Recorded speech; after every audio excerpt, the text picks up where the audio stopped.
Taste the Daily. Kovai நகரின் முக்கிய சாலையில் ஏற்பட்டுள்ள பள்ளத்தால் வாகன ஓட்டுநர்கள் கடும் அவதிக்குள்ளாகியுள்ளனர். டவுன்ஹால் லங்கா கார்னர் இணைப்பு சாலை நடுவே 3 அடி சுற்றளவில் பள்ளம் ஏற்பட்டுள்ளது.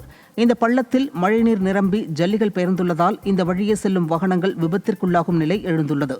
உயிர்பலி ஏற்படும் முன் விடிய அரசின் அதிகாரிகள் சாலையை சீர் செய்ய வேண்டுமென பொதுமக்கள் கோரிக்கை விடுத்துள்ளனர். திருப்பத்தூர் மாவட்டம் ஆம்பூர் அருகே பாலாற்றில் கலக்கும் தோல் கழிவுகளால் நீர்நிலைகள் பாதிக்கப்படுவதாக பொதுமக்கள் குற்றம் சாட்டினர்.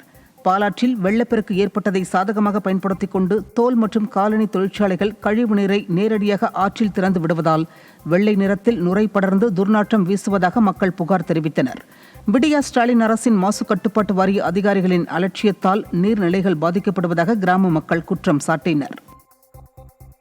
கள்ளக்குறிச்சி மாவட்டம் கல்வராயன் மலையில் ரேஷன் அரிசியில் வண்டுகள் காணப்படும் வீடியோ வெளியாகி அதிர்ச்சியை ஏற்படுத்தியுள்ளது. தாழ்வெள்ளார் கிராமத்தில் உள்ள ரேஷன் கடையில் மலைவாழ் மக்கள் வாங்கிய அரிசி தரமற்றும் அதில் வண்டுகள் இருப்பதாக குற்றம் சாட்டப்பட்டுள்ளது. அரிசியில் வண்டுகள் உள்ள வீடியோ வெளியான நிலையில் ரேஷன் பொருட்களை கூட தரமாக வழங்க முடியாத திறனற்ற ஸ்டாலின் அரசு மீது மக்கள் அதிருப்தியடைந்துள்ளனர்.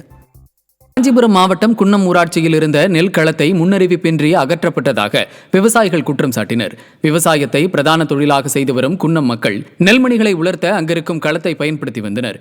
இந்த களத்தை பொக்லைன் இயந்திரம் கொண்டு ஊராட்சி நிர்வாகம் தகர்த்துள்ளது. இதனால் அறுவடை காலங்களில் நெல்மணிகளை எங்கு உலர்த்துவது என விவசாயிகள் கேள்வி எழுப்புகின்றனர். விடியா ஸ்டாலின் அரசு விவசாயிகளின் விரோத அரசு என்பது மீண்டும் நிரூபணமாகியுள்ளதாக விமர்சனம் எழுந்துள்ளது. கடலூரில் ஏடிஎம் இயந்திரத்தில் பணத்தை கொள்ளையடிக்க முயன்ற வடமாநில இளைஞர்கள் 2 பேர் பிடிபட்டனர்.